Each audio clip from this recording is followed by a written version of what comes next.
กลุ่มประชุมสรุปการจัดตั้งปฏิบัติภาคเรียนที่1และทิศทางแผนการภาคเรียนที่2เวียกงานก่อสร้างฮักฐานตามใส่ตังสุขเรียน2024-2025ได้จัดขึ้นในวันที่7เมษายน2025นี้อยู่ที่ห้องประชุมศูนย์พัฒนาครู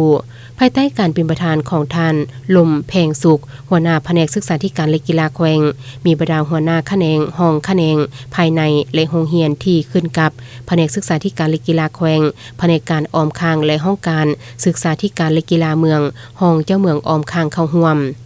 กลุ่มประชุมได้ฟังการรายงานการจัดตั้งปฏิบัติภาคเรียนที่1และทิศทางแผนการภาคเรียนที่2เวียกงานก่อสร้างฮักฐานตามใส่ตังสุขเรียน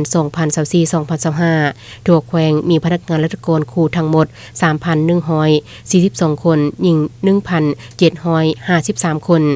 ในนี้มีครูสอน 2,783 คนหญิง 1,610 คนโรงเรียนเลี้ยงเด็กอนุบาลทั้งหมด91แห่งเอกชน34แห่งมีนักเรียนทั้งหมด 9,744 คนหญิง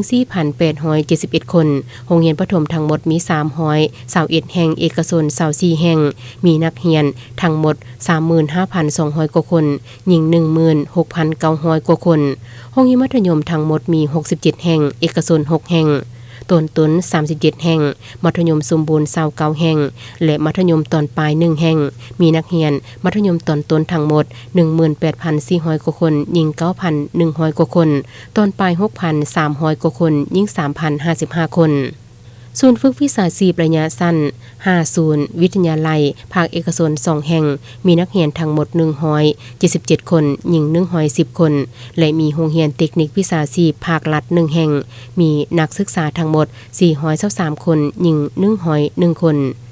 ด้านแผนเวียกยุดซุมภาคเรียนที่2สืบต่อฝึกอบรมการนิเทศภายในภายนอกให้ผู้อำนวยการโรงเรียนครูสอนจัดตั้งปฏิบัติเวียกงานทางด้านวิชาการและการบริหารคุ้มครองโรงเรียนติดตามสุขอยู่สู้เหลือการสร้างโรงเรียนตัวแบบ